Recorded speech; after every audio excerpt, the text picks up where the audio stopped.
Good. So we are done with our adjusted cash book.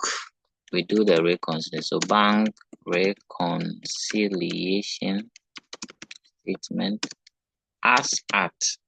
Please, it has a title similar to that of the balance sheet, as at. So 30th April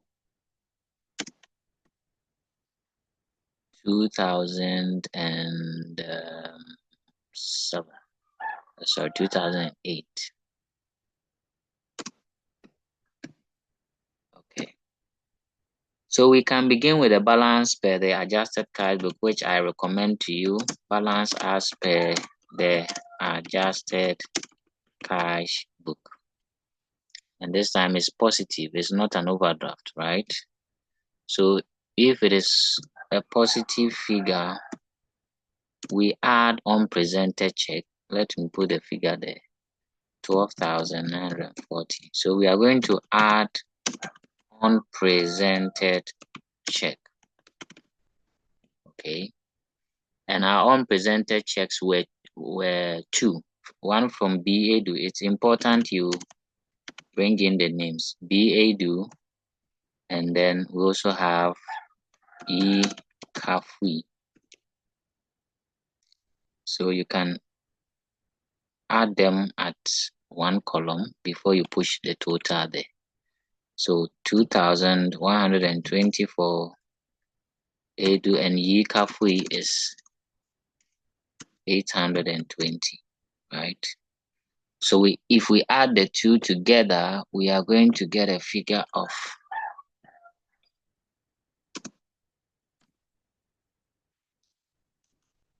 I think it will be 2,940. 2,940. So we add it to the balance per the adjusted cash book and see what we get.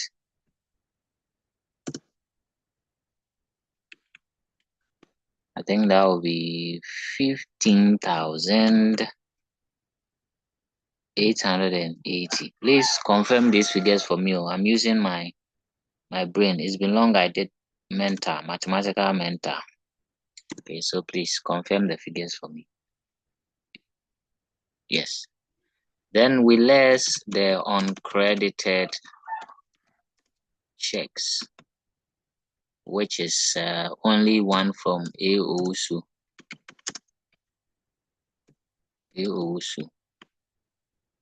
Which is 2,320. 2,320. So if you less that figure, the balance you would get should be equal to the balance on the bank statement. That's the principle of this statement. If you begin with the balance per the cash book, the balance you would end up with will be the balance as per the bank statement. And likewise, if you begin with the balance per the bank statement, the balance you get is the balance per the cash book.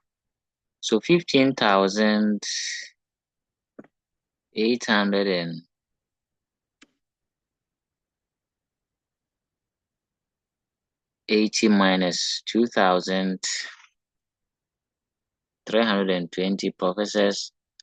I think you are going to get a figure. I calculate. Always calculate. Okay. 15,880 minus 2,320. You get 13,560. And professors, you all agree with me that on the face of the bank statement, that is the balance there, right? So it means that we have been able to reconcile the two balances now. Okay. So that is also the reconciliation. Those who would have started with the balance per the bank statement, they would have added the uncredited checks and less the unpresented check. They would have arrived at the balance per the cash book 12,940. Okay. But I recommend that you always use the balance per the adjusted cash book. Okay, because that's what you always prepare before doing the reconciliation. And since you prepared it yourself, you'll be more confident using that one. Okay. Great. Please, any question? Any question? So this is what I was expecting my professors to produce as an answer to the assignment. I think a few of you have attempted. I've marked the earlier one. I'm yet to mark this one. So I'll mark it. Okay.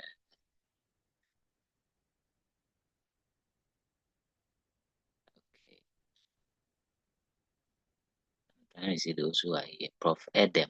Yeah, let me see Prof. Edem's. It seems Prof. Edem did not submit that one.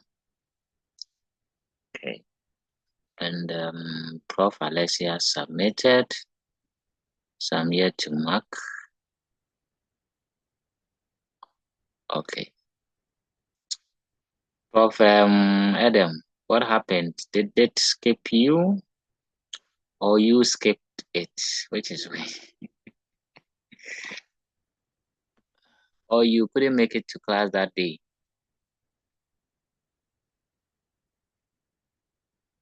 Okay, I won't fault you because some of you just joined the class along the line. So some of these assignments, well, do try to watch the previous videos so that when I give assignment, you can at least test your balls on it. Okay. So that is for this question. Now, let's go to the second scenario, right? And that is the cheapest version of bank reconciliation statement you can get. Why do I say so? Because for that particular type, okay, so Adam traveled, so was not in class. Okay. So the second type of question, it is straightforward. The examiner would give you the items on a silver platter. It is given on a statement form, right? So you would just have to pick the items and prepare your adjusted cash book and reconciliation statement. Let's look at the example I have here. And I think Professor should read this for me. I beg you. Since you have eaten oats and tea and those things, please burn some of the calories. So who is going to read the first couple of lines I have highlighted? I think everybody would have read, but for the microphone challenge. So Alexia may not. So Prof. Charles, can you start the reading for me? Okay, let me increase the size of it.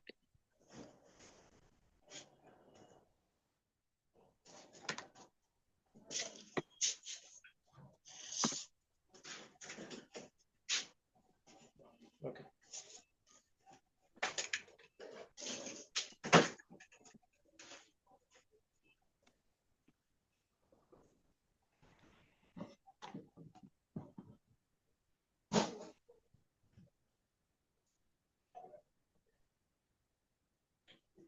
The cash book of Imidra Limited showed a credit balance of 138 cedis, 150, 138,150 cedis, whereas it showed a debit balance of 220,710 cedis.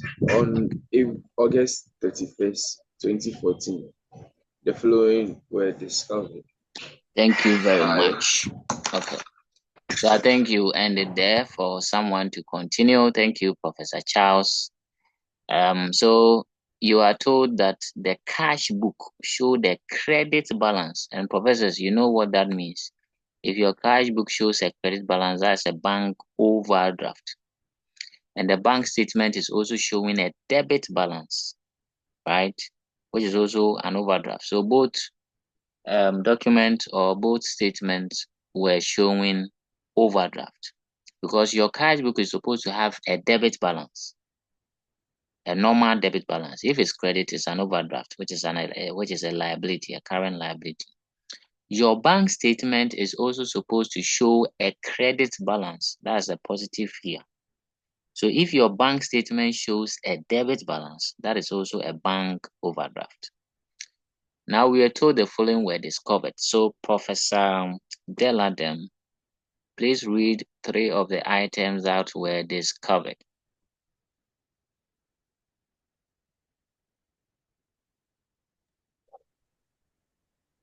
Bank charges 3,700 cedis. Okay. The accountant of the Niger Limited in Turkey.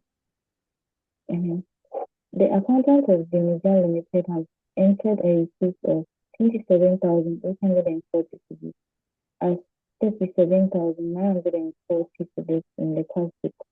Okay. Unpresented checks with 109,000 cedis. Okay. Thank you. So yes, so you see that this one is straightforward. They have given you bank charges. Unlike the first one where you will have to compare and check. Here is given to you straight away. Bank charges 8,700. And then the II, it says the accountant of the Media Limited had entered a receipt of 27,840 as 37,490 in the cash book. So this means there's an error in the cash book, right? Okay. Then we are told of unpresented checks straight away. Let's go to the next couple of reasons, and I think Prof. Adam, please read that one for me.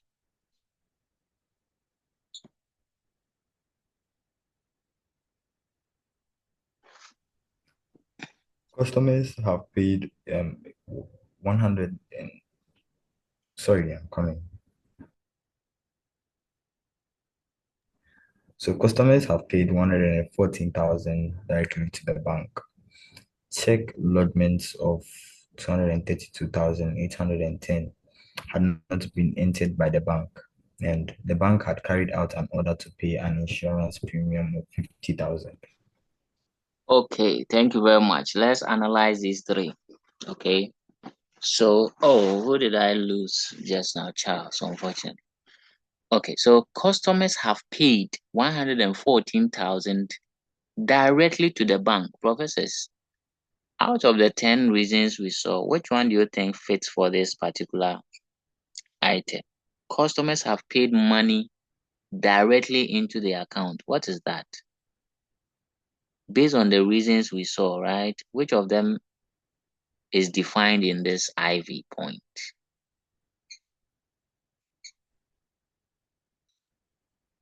Customers have paid, so they have deposited money directly to the bank account, and I'm sure the business is not aware. Any idea as to what this will be? Is it a designated check? Is it a credit transfer? Is it a debit transfer? Is it a bank charge? Is it unpresented check, uncredited check, or what? Oh, who will try for me? And the person who try, I'll buy you gobel.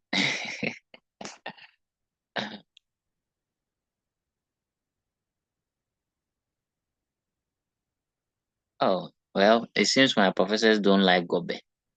So, but I need one of you to answer this one. Prof. Uh, Prof. Eunice, I don't know. Your microphone is still on mute, and I really need to hear your voice. I don't know if you will come in on this one, but you are going to read the last couple of items discovered. So get ready for me. Okay, professors, you can all agree that if customers pay money directly into the bank account, that is a credit transfer. Because when we define credit transfer, we said that these are monies deposited into a bank account unknowing to the firm, right? So if your customers pay money directly into your account and you are not aware, that is a credit transfer. Okay. That is why I'm urging my professors to watch the videos so that you can understand all these points we explained earlier. Now the next one says check lodgement of 232,810 had not been entered by the bank. Professors, anytime you see check lodgement, it means that the business is going to deposit check. If you are lodging a check with the bank, it means you are depositing, right? So this is like a check we have deposited, but the bank has not entered. And you know, if you deposit, the bank is supposed to credit. So if it has not entered, that is an uncredited check. Okay, then we have, as for this one, you have to tell me. The bank carried out an order to pay an insurance premium. Please, what is this one?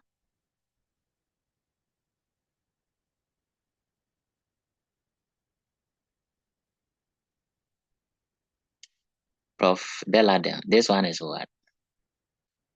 The bank had carried out an order to pay an insurance premium of 50,000. A standing order. Exactly, standing order, right? So anytime you see the bank is making payment on behalf of the owner or the account holder, that is a standing order. So I think the only challenge here will be being able to identify the specific cause as you read the statement. Okay. That is why I guided you to the 10 courses. Okay. 10 courses, and I explained each and every one of them. So you need to understand that. So that as you read, some of them are straightforward, like the bank charges straight away. But you see something like the credit transfer, it was not given directly as credit transfer, but you were told customers have paid money directly to the bank. And if you pay money directly into an account, that's a credit transfer. Okay, the next one is dishonored check, which is also straightforward, dishonored check.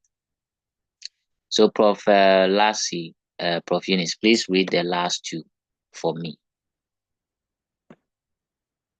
So the ball is in your court now. I'll buy you some teddy bear. The bank had entered a withdrawal of 59,500 as 69,500. Alex, an investment interest of 29,000 and had been credited to Dimidua Limited. Limited account by the bank. Thank you very much, Prof. Lassie. And I really appreciate your voice there, right? I can imagine you reading the business news on Joy Multimedia group of companies. That would be nice, right?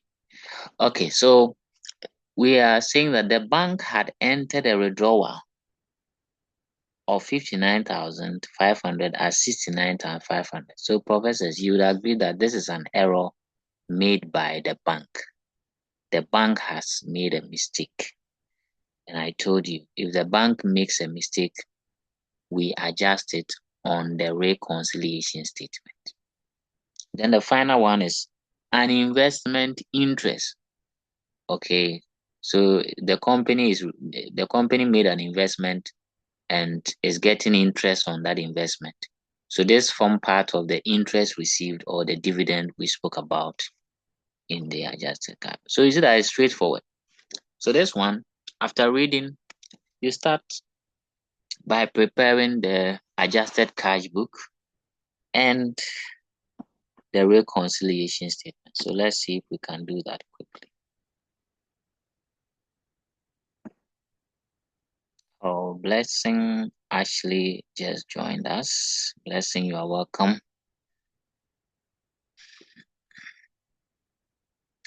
Okay.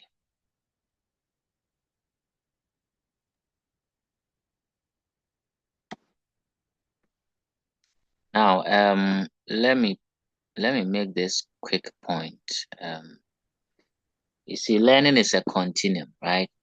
If there are breakages in your learning, if you are not careful, you get so confused, or better, so you even lose interest in the subject, right? Now, fortunately for us on Omega, we record each lesson and share with you. The only way you can keep up with us is when you miss a class, you watch the video.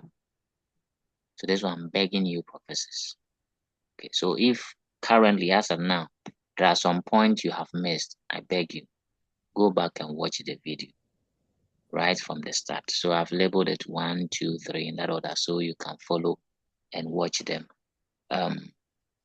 sequentially, okay, or serially, or chronologically. Okay. So that's something I wanted to put across. Thank you. Well, I think our time is not enough to finish this question. So let's finish this question in the last session or the third session. But that being said, I think we have some few minutes, some 5 minutes. If there are any questions, please ask me.